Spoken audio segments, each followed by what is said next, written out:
Everyone, thanks for joining us today. My name is Carly and I lead customer success at Radar. My team supports our enterprise customers in building location-based experiences that help them achieve their business goals. And I'm super excited to be joined today by one of those customers. Aldo is a product manager at T-Mobile that focuses on their loyalty program, T-Mobile Tuesdays. He recently led the implementation of Radar to power geo-targeted offer experiences in the Tuesdays app. Today, he'll share how he approached the project and what he learned along the way. We'll leave a few minutes at the end of the presentation for questions, but feel free to share these in the stage chat throughout, and then I'll return a bit later to read them out loud. With that, I'll hand it over to Aldo. Thank you, Carly. Hi, everyone. I hope you are well. I'm really happy to be here to talk about my experience rolling out geo-targeting functionality for T-Mobile Tuesdays. And this is what we'll cover today.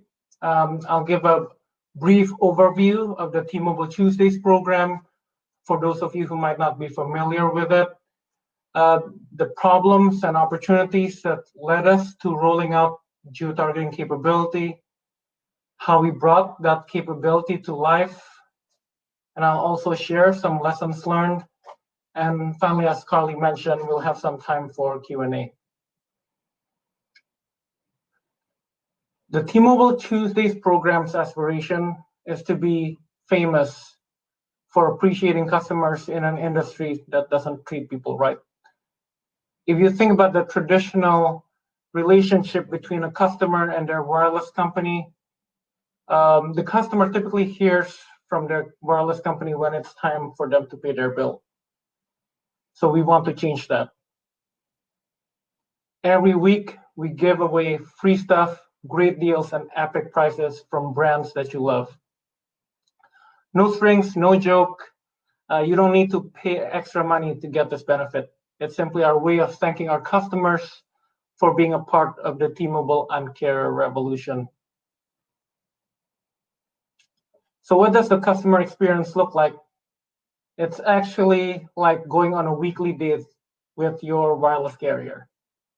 You would open the T-Mobile Tuesdays app, you would score exclusive offers and experiences from the best brands, and you would redeem those offers from the partner's app or website or in store.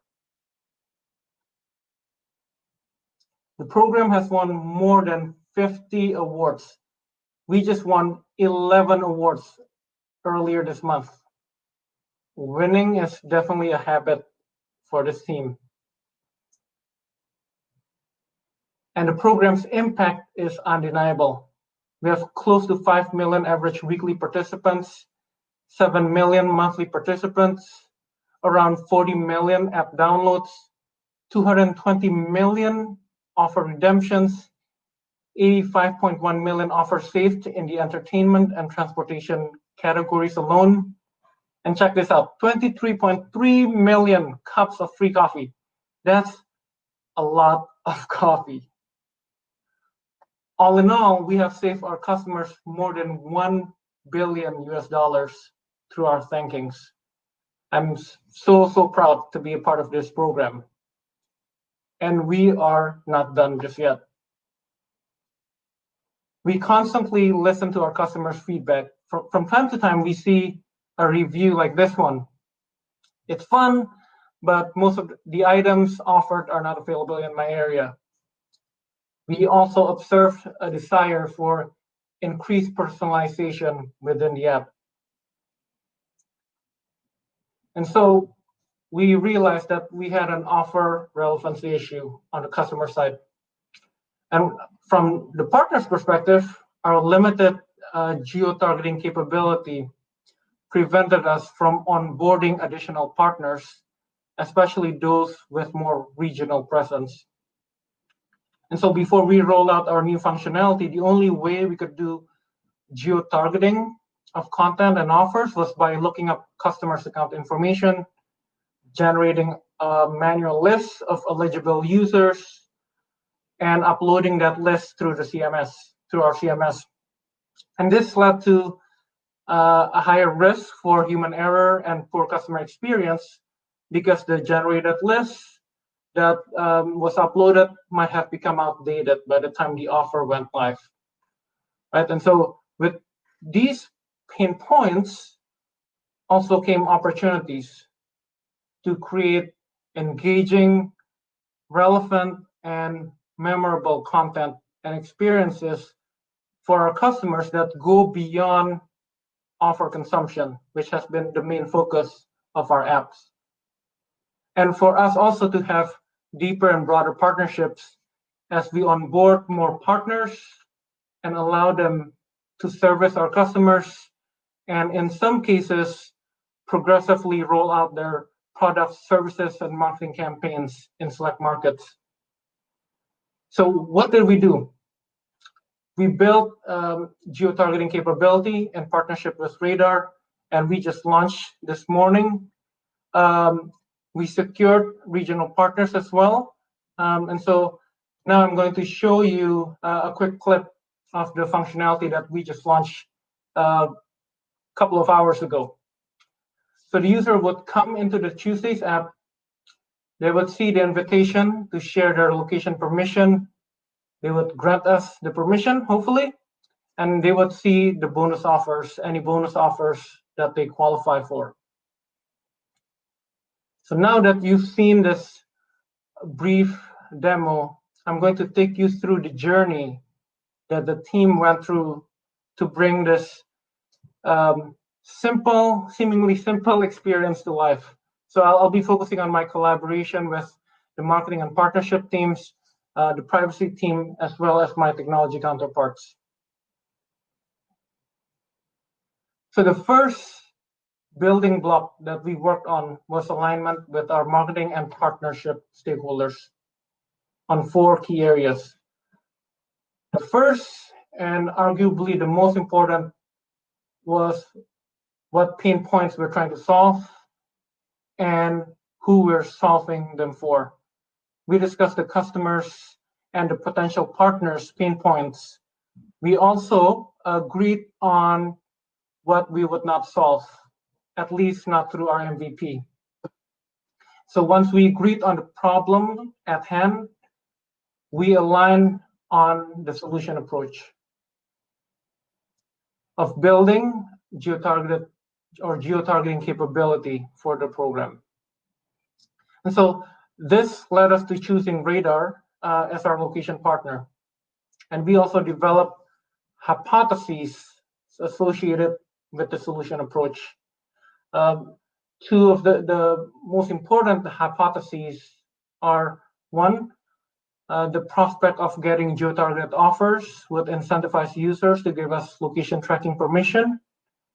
And 2, geo-targeted offers will lead to higher user engagement, customer satisfaction, and retention. The third element that we aligned on was how we would measure success. How do we know we are successful, right, in this project or in this initiative? To track our key performance indicators, I use the HEART framework, which stands for happiness, engagement, adoption, retention, and task success. For example, as part of adoption tracking, we'll look at how many users end up giving us location tracking permission after seeing the system prompt. Last but not least, we also talked about the risks associated with a project. There are different types of risks. There's value risk. Will people choose to use our product? How many customers would grant location tracking permission? There's usability risk. Can people figure out how to use this new feature? Can a user figure out how to understand what geo-target offers mean, right? For some people, geo-target offers can mean offers from their mom and pop shop down the street. For others, it means an offer from a national brand that happens to be around the block from them. For others, it's about not seeing irrelevant offers, right? And so, like, how do we manage this type of usability risk? And I believe that we have found a solution through our communication and UX design strategy. We also talked about feasibility risk. Can we build the capability with the time, skills, and technology that we have? And finally, we talked about business viability risk.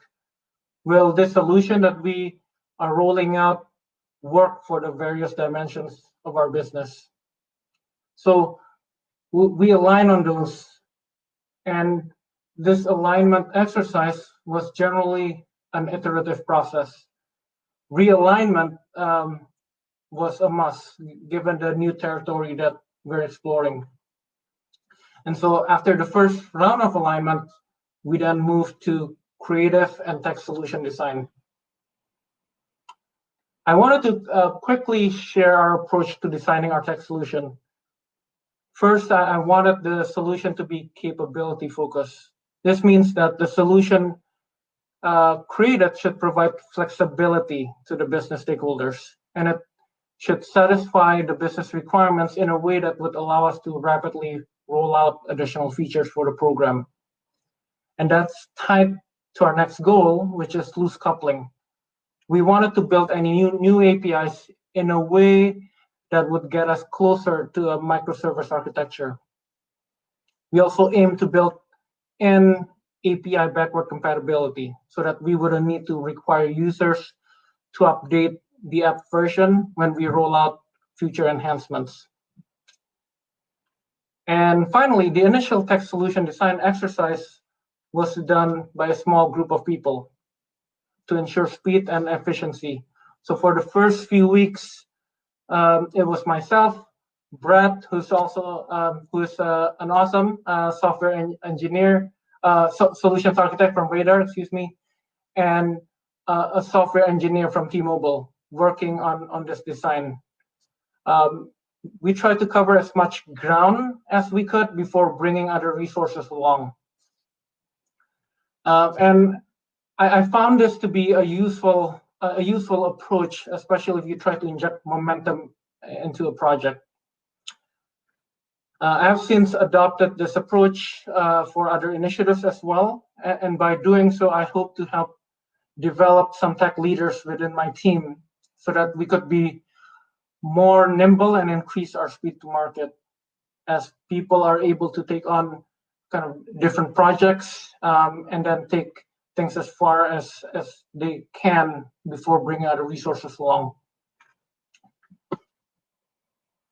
And so once the solution design was more or less done, my marketing counterpart and I start working with our privacy team. Our goal was to find that sweet spot at the intersection of customer experience, tech visibility, and protecting our customers' privacy. At the beginning, marketing and product educated the privacy team on the solution and what we're trying to do.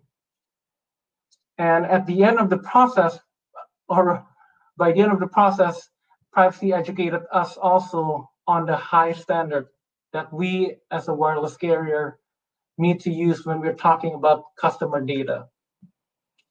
And basically this interaction led us to adopting a more conservative approach to saving our customer data, and we realign with other business stakeholders on what kind of targeting we can and cannot do. And the biggest takeaway for me from this process was that it's not about what you're going to do, it's about what you could do, right? And that's the mind shift that we, or at least I, needed to make when discussing customer privacy. So at this point, we have business alignment and a solution design that we're happy with. And we're about to enter the development and testing phase of the project. But we had something to think about.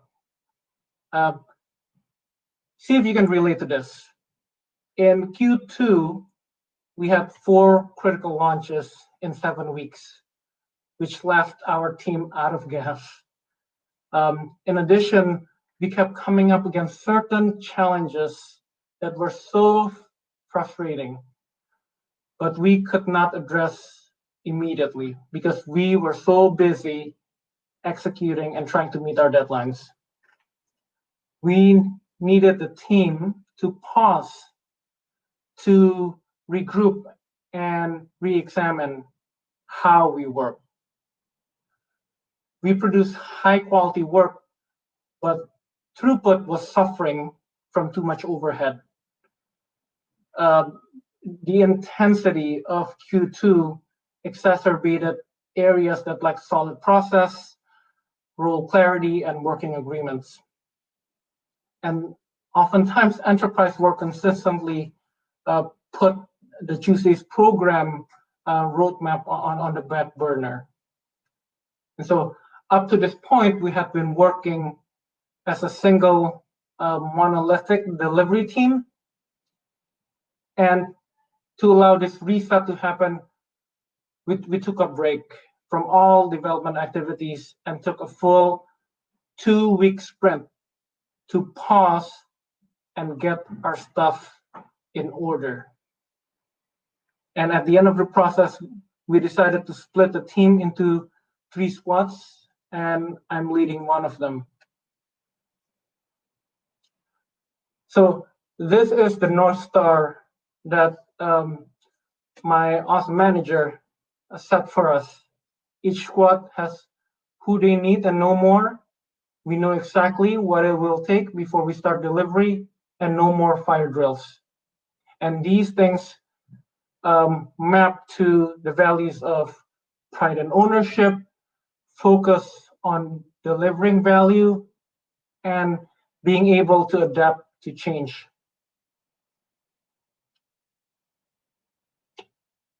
I personally came into this pause sprint or pause iteration exhausted.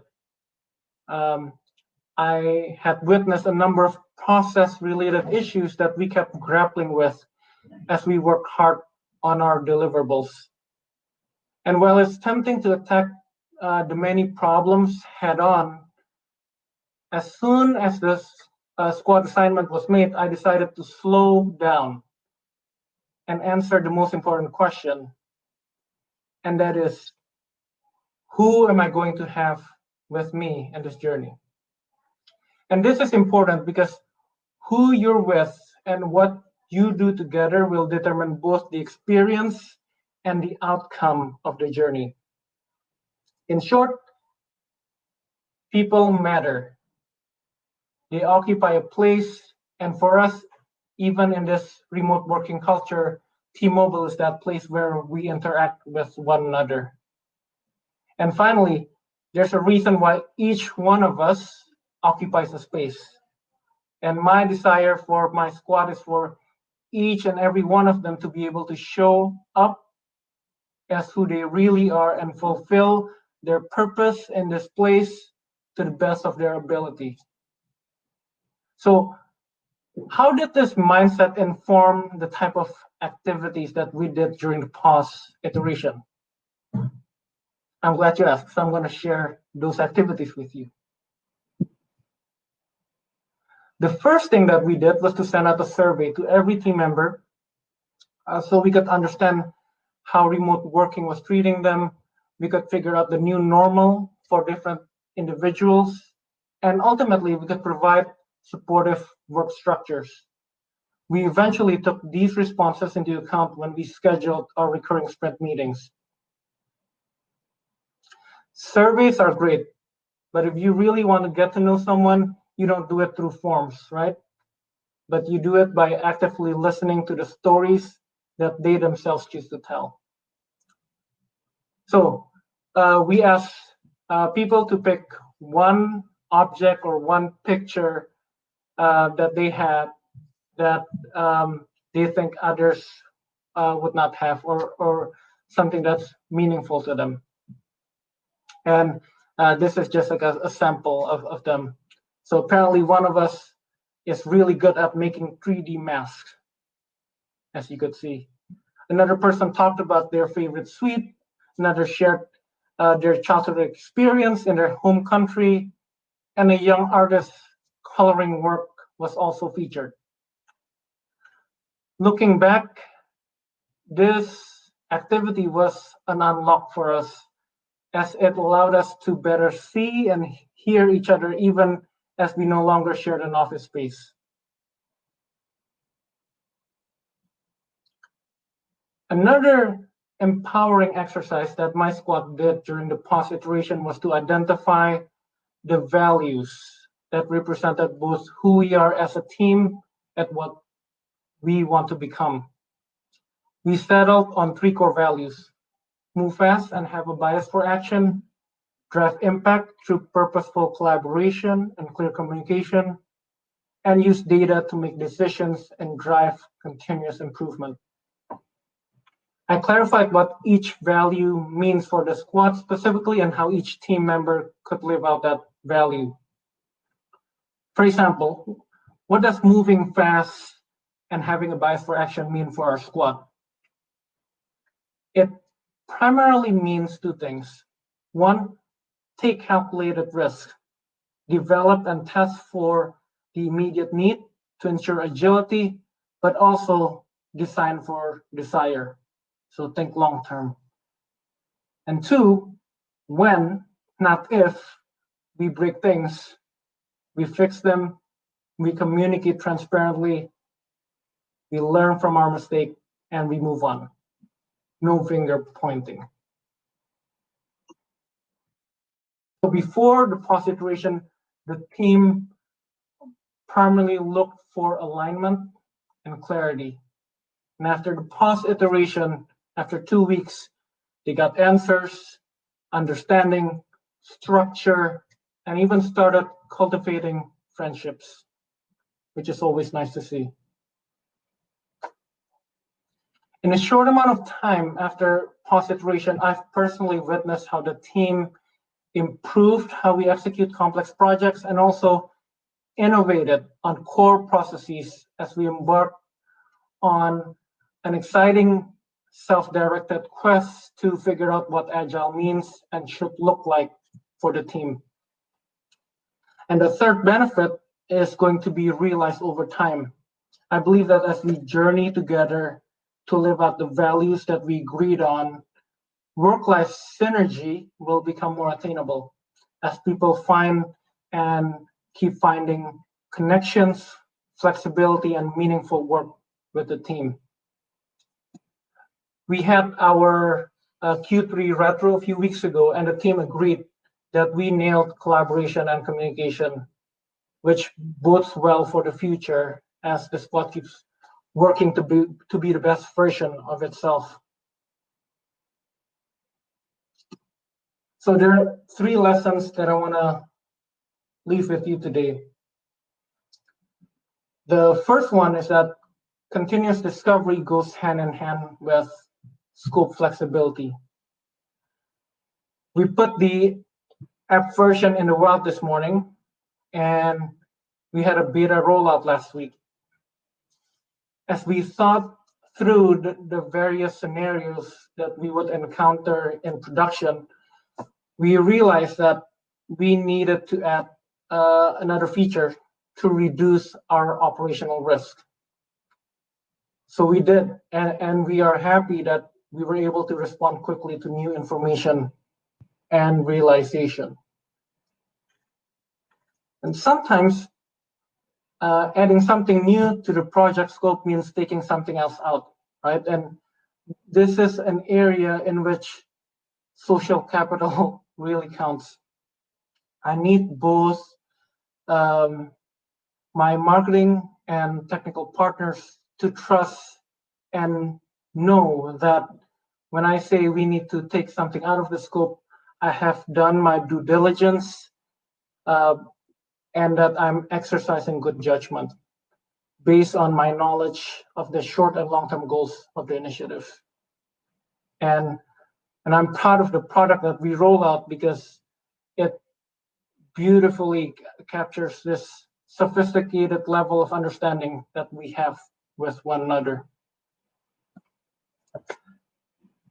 One of the most stressful things about working remotely in 2020, at least for me, is that we feel like there's more to do minus commuting, but we're often still hindered by the same challenges as before. Pausing is counterintuitive, especially in this day and age, but it can be the best thing that you can do for your team's productivity and growth. I shared earlier about how we wanted to design and build our solution in a way that would put us closer to our ideal microservice architecture. So we built a new microservice as part of the geo-targeting solution.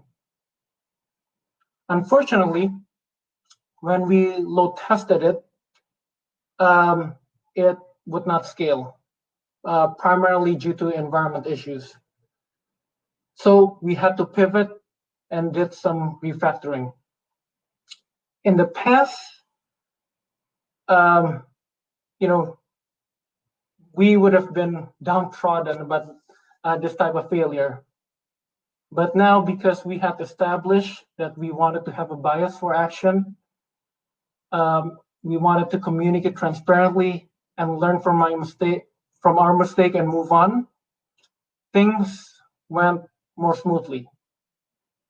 And guess what? There's always the possibility of modifying things and post MVP, right? This is not an open heart surgery. There's always room to improve. So if you are a leader in your organization, you might want to consider facilitating a pause activity for your team to give people some breathing space and the ability to rediscover their best form. And finally, I have found that it is still possible to execute complex projects aggressively in this remote working culture. It all comes down to collaboration, communication, and conscious reflection on how you want to get the work done. And for me, this year, that means doubling down on trusting my colleagues, being disciplined, but giving real-time one-on-one feedback, and finally evaluating what agile means for the team and how we can make it work even better for us. Remember, agile should serve you, not the other way around. I'm gonna pivot at that, and I think it's time for Q&A time.